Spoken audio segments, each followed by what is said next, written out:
Olá, bom dia a todos. Primeiramente, gostaria de cumprimentar a todos e agradecer a oportunidade, né, que nos foi dada de apresentar um pouquinho do nosso trabalho. Bom, primeiramente eu queria apresentar para vocês um vídeo institucional da Conitec. Eu não sei se todos aqui conhecem, que já foi citado nessa mesa várias vezes, né, a Conitec é a Comissão Nacional de Incorporação de Tecnologias em Saúde. Então, não vou explicar muito mais, não, porque senão o vídeo não vai mais servir para nada. Você, por gentileza, pode passar para a gente?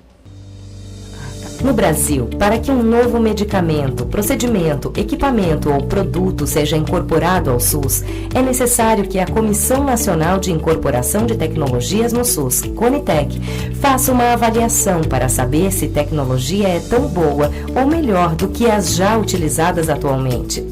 A avaliação da Conitec, que deve ser feita em 180 dias, considera todos os estudos científicos relevantes sobre a nova tecnologia, bem como os benefícios para os pacientes e os custos envolvidos. A comissão é formada por uma secretaria executiva e um plenário. A Secretaria Executiva é composta por um departamento do Ministério da Saúde, que dá suporte técnico para o plenário avaliar as tecnologias. Profissionais de diversas instituições compõem o plenário da Conitec.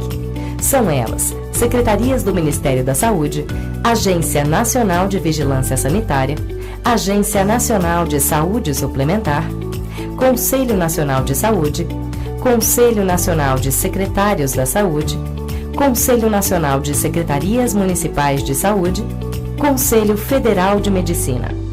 O plenário avalia os estudos científicos e econômicos sobre a nova tecnologia e solicita que um relatório técnico seja disponibilizado em consulta pública para que a sociedade possa opinar. Após analisar as contribuições recebidas durante os 20 dias de consulta pública, o plenário vota e emite uma recomendação final, que pode ser favorável ou contrária à inclusão da nova tecnologia no Sistema Único de Saúde. Por vezes, a Conitec avalia tecnologias já utilizadas no SUS e, dessa forma, a recomendação pode ser para alterá-la ou retirá-la. Com a recomendação da Conitec em mãos, o secretário de Ciência, Tecnologia e Insumos Estratégicos do Ministério da Saúde decide se concorda com a comissão e publica sua decisão no Diário Oficial da União. Caso a decisão seja favorável à incorporação da tecnologia, os órgãos do SUS têm 180 dias para disponibilizá-la a toda a população. Para conhecer melhor a Conitec, acesse.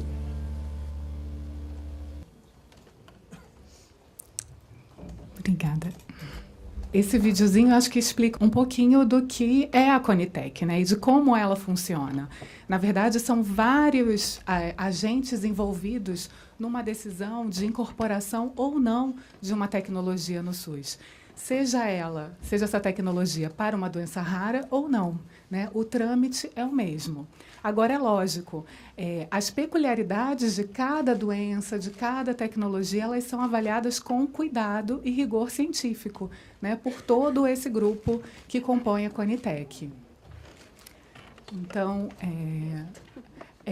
na verdade, eu queria ressaltar alguns pontos que foram apresentados no vídeo, que eu acho que é importante que todo mundo compreenda, né? Toda a incorporação, a decisão de incorporação, ela é baseada em estudos, né? Em estudos científicos, né? É levantado na literatura, né, o que se tem de melhor em termos de evidências científicas para que a gente tome uma decisão, né? Para que a gente, na verdade, recomende uma incorporação ou não daquela tecnologia. Toda tecnologia que passa pela Conitec, obrigatoriamente, ela tem que passar por uma consulta pública. Então, tudo que passa pela Conitec é disponibilizado no nosso site e toda a sociedade pode contribuir, né? Nós damos um prazo de 20 dias, às vezes nós estendemos esse prazo, em alguns casos especiais, para no máximo 30 dias, mas toda a tecnologia passa por consulta pública, seja tecnologia ou protocolo clínico e diretrizes terapêuticas, que também foi falado aqui, que algumas pessoas chamam de PCDT. Além disso, uma coisa muito importante, que é peculiar também aos casos de doenças raras, tecnologias de doenças raras, é vedado à Conitec a incorporação de tecnologias que não têm registro. na Anvisa, né, que é a agência que regula, né, a agência no Brasil, que tem faculta, né, a Anvisa o registro desses medicamentos. Então, caso um medicamento não tenha registro na agência, na Anvisa, ele não pode nem passar pela Conitec, né? Não tem como nós avaliarmos. Isso acontece para algumas tecnologias de doenças raras no Brasil ainda hoje. E, além disso, as incorporações elas devem ser feitas também mediante a elaboração de um protocolo, né? O ideal é que toda incorporação, depois da sua decisão de incorporada, que seja elaborado um protocolo para que tenha-se uma linha de cuidado relacionado àquela doença e àquele tratamento. Bom, isso aí o vídeo já explicou bem, né, que a estrutura da Conitec tem um plenário que é composto por 13 membros, né, entre eles todas as secretarias do Ministério, Anvisa, ANS, CONAS, CONASEMES, Conselho Nacional de Saúde e Conselho Federal de Medicina. Mas também a gente tem os bastidores, que a gente chama, né, que é a Secretaria Executiva da Conitec, que é um departamento do qual eu faço parte, que é o Departamento de Gestão e Incorporação de Tecnologias em Saúde, o DGITS. Né? Nesse departamento, que é onde a gente elabora os relatórios, a gente entra em contato com os especialistas, auxilia na elaboração de protocolos clínicos. É esse departamento que é o suporte para o plenário da Conitec. Bom, e uma decisão na Conitec, né? Como é que ela é tomada? Né? Baseado em quê? Né? Que é só a evidência científica? É só a eficácia, a segurança e basta? Não. Né? É muito mais complexo do que isso. Né? Para se tomar uma decisão, a gente avalia... vamos ver se eu acerto aqui. Acertei. As questões clínicas, né? É seguro esse medicamento? Ele é eficaz? Ele funciona de fato? Né? O quanto ele está dizendo que funciona? Né? Ele é efetivo? Né? Que população que se beneficia dele? Qual é a melhor população que se beneficia desse medicamento ou dessa tecnologia? Né? Além disso, tem os aspectos econômicos, né? Qual é o custo desse medicamento? Qual vai ser o impacto desse medicamento para o nosso sistema de saúde? Né? Qual vai ser o impacto orçamentário disso? Né? Os custos diretos, os custos indiretos envolvidos. Para isso, a gente tem metodologias para avaliar, tanto os custos quanto a avaliar o que a gente chama de fazer estudos de avaliação econômica. Né? Se ele, de fato, o custo dele ele é tão equilibrado quanto os benefícios dele. Além disso, também as questões organizacionais, né? Como é que a gente implementa isso? Né? A gente precisa capacitar os médicos ou os enfermeiros, ou, enfim, a equipe que cuida dessas pessoas, elas precisam ser capacitadas? A gente precisa de uma estrutura, por exemplo, se for um equipamento, a gente fala muito de medicamento, mas se for um equipamento, a gente precisa de tomadas especiais, de uma estrutura elétrica, né, para comportar essa tecnologia. Isso tudo a gente avalia na Conitec para decidir sobre a incorporação ou não. No caso de uma vacina, como é que você faz? Você tem que armazenar como? Enfim, toda essa logística ela é avaliada na Conitec. Além disso, as questões do paciente, né? Por exemplo, você trocar uma medicação injetável por uma medicação oral é um benefício? É mais confortável, é mais conveniente para o paciente? A questão da aceitação. Tem tecnologias ou medicamentos que têm muita desistência ao longo do tratamento. Você trocar por uma que tenha menos desistência, né? Também tem que ser avaliado, né? Por exemplo. Bom, então vamos agora entrar no nosso assunto de protocolos clínicos e diretrizes terapêuticas para doenças raras. Bom, com a lei de criação, né, da Conitec, toda tecnologia a ser incorporada, tem que passar, então, por essa comissão, né? Todos aqui já compreenderam esse fato. Além disso, lá em 2014, nós tivemos, então, a publicação da portaria, né, que instituiu a Política Nacional, né, de Atenção às Pessoas com Doenças Raras. Nessa política, estava explícito lá claramente que precisava-se, então, elaborar protocolos clínicos, né, para o tratamento de doenças raras, né? E, juntamente, concomitantemente, também teve uma publicação de uma outra portaria que incorporou vários procedimentos diagnósticos, o aconselhamento criou o procedimento de aconselhamento genético no SUS. Então, diante disso, precisávamos, então, fazer alguma coisa. A SAIS, né, que é a Secretaria de Atenção à Saúde, então, procurou a Conitec, que é uma outra coisa importante. A Conitec, ela não age proativamente, ela sempre age reativamente. Alguém tem que pedir para a gente alguma coisa. Alguém tem que pedir para a gente a incorporação de uma tecnologia, alguém tem que pedir para a gente a incorporação de um protocolo, a elaboração de um protocolo. Então, isso é uma coisa importante que todos compreendam. Então, nessa época, a SAIS, né, que é a Secretaria de Atenção à Saúde, nos procurou para nós pensarmos uma alternativa para a elaboração desses protocolos. Então, a política instituía 2 eixos, né, o eixo de origem genética, o eixo de origem não genética. Isso é uma coisa importante também. A gente não está falando só de uma parcela da população, a gente está falando de toda a população que possui, né, alguma doença rara. Né? E qual foi, então, os desafios que nós nos deparamos?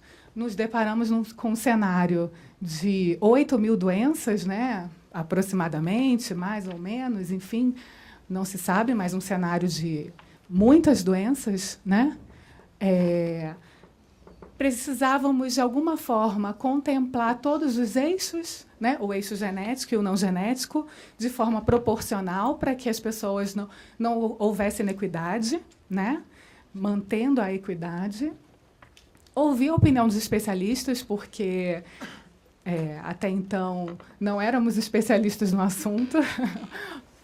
Eu faço essa brincadeira porque a gente hoje já se sente até especialista no assunto, de tanto que a gente se aproximou do tema, né? E da causa, na verdade, né? Não só do tema. A gente precisava também respeitar os princípios do SUS, né? A integralidade, a equidade, a universalidade e, principalmente, atender às expectativas dessa população, né? Inclusive, ao longo da construção da política, alguns de vocês provavelmente devem ter participado. Foi uma política construída com muita participação social e com uma solicitação, um clamor muito grande sobre o cuidado. Mais do que sobre uma tecnologia, sobre um medicamento, as pessoas pediram para serem olhadas, cuidadas, né? E eu acho que isso foi, acho que uma coisa que tocou muito toda a equipe, né? E chamou muito a atenção, né? Esse clamor pelo cuidado, pelo olhar. Bom, então, tínhamos esse painel de 8.000 doenças. Descobrimos, então, que 80% dessas, possivelmente, né, provavelmente, 80% dessas doenças, elas estão distribuídas, né? Elas estão reunidas, na verdade, no grupo de doenças de origem genética e as outras no outro eixo. Então, precisávamos, fazer essa distribuição dentro da priorização dos protocolos, para que não tivéssemos nenhuma injustiça, não cometêssemos nenhuma injustiça. Então, num primeiro levantamento que a gente fez, com especialistas do Brasil inteiro, nós chegamos a 60 doenças. 60 doenças foram, de alguma forma, citadas, priorizadas por esses especialistas do Brasil.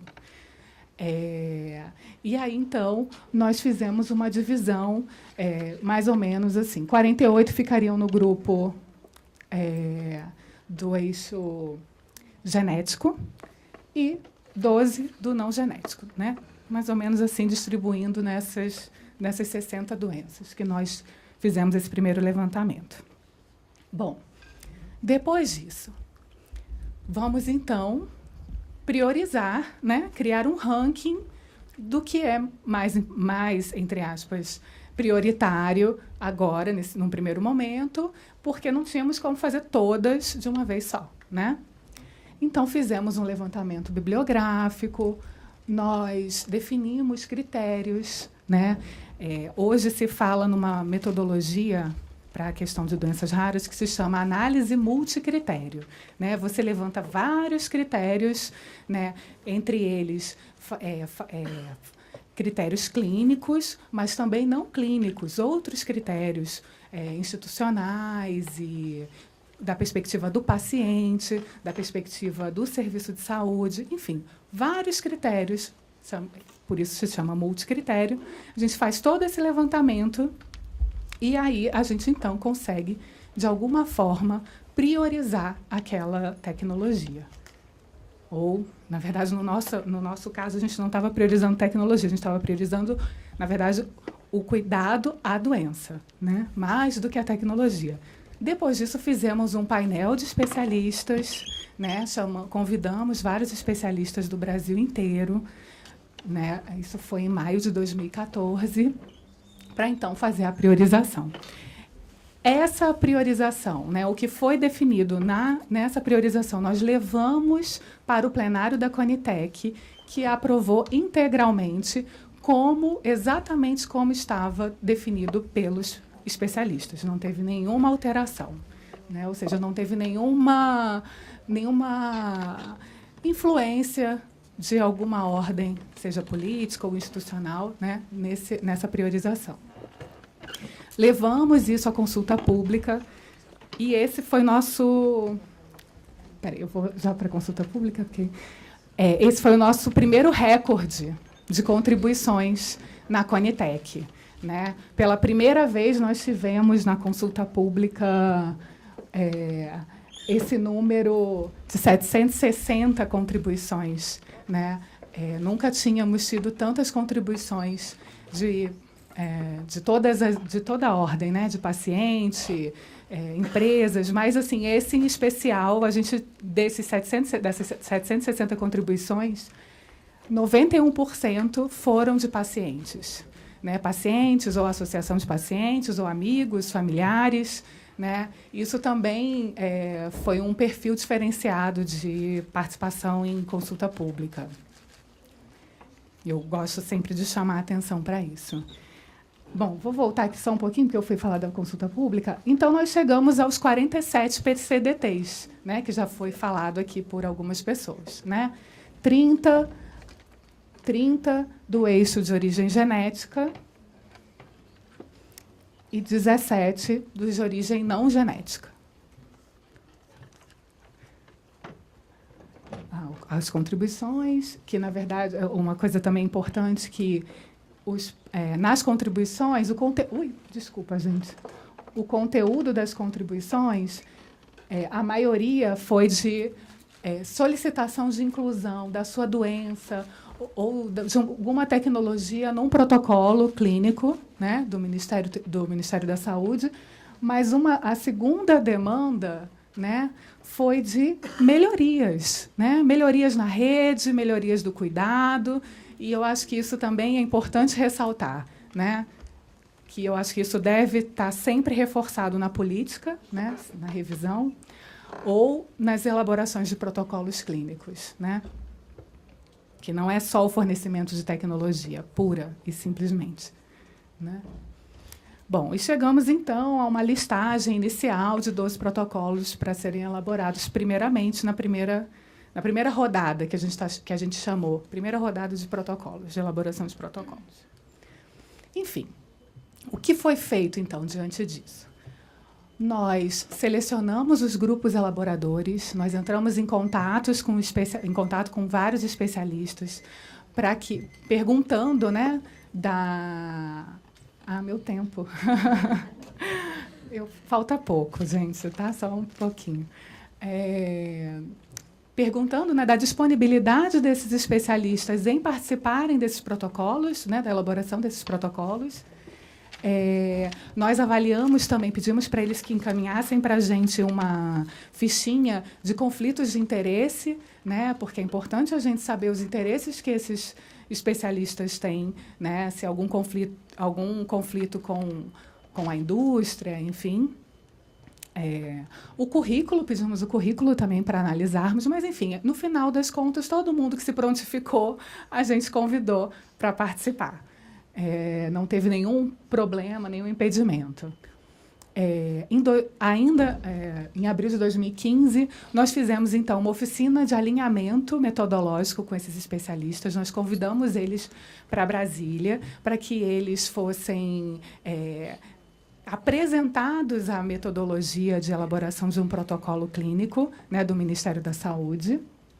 Nós pactuamos um cronograma de atividades com eles e definimos instituições que poderiam apoiá-los também, no sentido de apoiá-los na metodologia de elaboração dos protocolos, né? E aí foi a UFMG, na época, né, o UFMG, o INCA, o Instituto Nacional de Cardiologia do Rio de Janeiro, a URGS, o Hospital Conceição, do Ministério da Saúde, enfim. Nós, então, o primeiro passo para a elaboração de um protocolo clínico é elaborar o escopo. O que é o escopo? É definir qual que é a amplitude daquele protocolo, o que ele vai abordar, qual vai ser a abordagem, qual vai ser o conteúdo dele, né? Ele vai abordar diagnóstico, tratamento, ou vai abordar só diagnóstico, ou só tratamento? Enfim, o foco dele, a gente vai ver qual que é, o que ele vai abordar, né? Ok. Então, fizemos lá a nossa reunião de escopo, com os grupos elaboradores e também com o Ministério da Saúde, que era quem estava encomendando os protocolos. Só que o que acontece? Nos países mais desenvolvidos, o que acontece? Nesse escopo, tem sempre a participação de usuários, né, ou de pacientes. E o que acontece? Não, então, vamos fazer direito, vamos fazer assim também no Brasil, vamos de alguma forma, ouvir essas pessoas, né? Foi então que abrimos, qual foi a alternativa, né? Para que não fosse, só algumas pessoas fossem convidadas, enfim, de alguma forma pudesse ser mais democrático e participativo possível. Nós, então, criamos um espaço no site da Conitec que nós chamamos de enquete, a enquete desses protocolos, né, para que a sociedade pudesse participar, né, e para que ela pudesse contribuir sobre aquilo que ela achava mais pertinente que estivesse num protocolo, né. O que é da perspectiva do paciente? Porque é uma coisa o especialista acha que é importante abordar isso e aquilo. O paciente tem outra expectativa. Eu gostaria muito que abordasse, por exemplo, questões de transporte, né. Apareceram essas questões como essa, né? Que o especialista não iria pensar. Eu preciso... Alguns pensam, mas nem todo mundo iria pensar nessa perspectiva. Enfim. E mais um recorde da Conitec de contribuições. Nós tivemos 1.140 contribuições nessas enquetes, né? E aprendemos muito com essas contribuições que foram feitas, né? Aprendemos que a perspectiva do paciente, às vezes, pode ser bem diferente da perspectiva do Ministério da Saúde, dos especialistas, né? E que é fundamental ouvi-los. Bom, quais foram outros desafios e barreiras que nós esbarramos ao começarmos a elaboração desses protocolos? Porque eles foram iniciados, né? Medicamentos sem registro. Vários medicamentos sem registro para doenças raras. O que fazer com isso? A gente lembra da regra, a gente não pode incorporar ou avaliar medicamentos sem registro. Medicamento com registro, mas sem preço. Vocês ouviram, o Eduardo falou, sem precificação. Sem precificação é isso. Ele pede o registro na Anvisa, mas depois a empresa ela tem que pedir preço. Quanto que ela pode vender, porque quando você comercializa o medicamento no país, você tem que ter um preço, né? Então, quem faz isso também é a Anvisa. Então, alguns pediram o registro, mas não davam seguimento ao processo. Mais um entrave, a gente também não pode avaliar. Medicamentos manipulados, vários medicamentos manipulados. E aí foi um outro problema. As pessoas precisam desses medicamentos, isso é fato. Mas como financiá-los? Né? Como? A gente não. Hoje, a legislação não existe essa prerrogativa. Mas a gente precisa pensar nela, certo? Se as pessoas precisam, a gente precisa pensar e viabilizar. O outro, escassez de evidências. Mas isso a gente já sabia que ia se deparar, mas a gente, ainda assim, precisa de uma metodologia, precisa de uma alternativa para aprender a avaliar incorporação de tecnologias de doenças raras, certo? Que tem peculiaridades que são só delas. E a gente precisa saber fazer isso com cuidado, com critério, com rigor, né, da forma mais eficaz possível, né? Foi, então, enfim, muitas mudanças também no cenário político, institucional, organizacional, econômico do país. Nós levamos todas essas questões para o plenário da Conitec, na 44ª reunião, ocorrida no dia 7 de abril de 2016, e o plenário da Conitec, então, resolveu que a gente solicitasse por memorando, né, que a SAIS, né, que é a Secretaria de Atenção à Saúde, se pronunciasse com relação à continuidade desses protocolos, o que fazer com essas barreiras que a gente encontrou, né, como prosseguir, né, diante dessas questões encontradas. Sendo que, como eu falei, que o processo foi iniciado, hoje nós temos, eu poderia garantir para vocês, de 30% a 40% daqueles 12 protocolos da primeira rodada praticamente prontos, avançados, poderia dizer assim, avançados. Então, o processo andou, né? Mas chegamos num impasse que a gente precisava, mais uma vez, a Conitec ela é reativa a alguma solicitação. Bom, e aí, nesse meio tempo, a gente fez algumas reuniões com a SAIS, e algumas coisas foram definidas de antemão, né? Que alguns protocolos que tinham tecnologias com registro no país, que eles já poderiam caminhar, né? E aí seriam eles, por exemplo, trouxe aqui para vocês, POMP, Fabry, mucopolissacaridose 1 e 2 e Niemann-Pick-C, do tipo C. Esses protocolos eles têm tecnologias registradas no país, então foi acordado que eles dariam continuidade. A outra questão é que a gente tem um departamento lá tem um núcleo lá no nosso departamento, que é um núcleo de monitoramento do horizonte tecnológico, um núcleo também do qual eu faço parte, que a gente monitora tecnologias novas que estão por vir, né? Novidades, tecnologias que ainda não têm registro, e também tecnologias que estão entrando pela via da judicialização. Então, todas essas tecnologias que entram pela via da judicialização, a gente tem esse núcleo que ampara também o núcleo jurídico do Ministério, mas que também faz proativamente buscas do que está por vir, né? Enfim, e esse núcleo é um núcleo importante porque ele estaria diretamente relacionado ao núcleo de elaboração dos protocolos clínicos e diretrizes terapêuticas, principalmente de doenças raras, né? Porque o que a gente costuma monitorar e costuma ver são doenças raras, né? São tecnologias para doenças raras. Bom, além disso, a gente precisa de uma parceria muito próxima com a Anvisa, né? Tanto no acompanhamento pré-registro, antes de registrar, a gente precisa saber o que chegou na Anvisa, para a gente acompanhar todo o processo de registro, para que isso esteja conciliado com o processo de incorporação, né? Para dar mais agilidade a um processo de incorporação, né? Para aquelas tecnologias com potencial de serem incorporadas.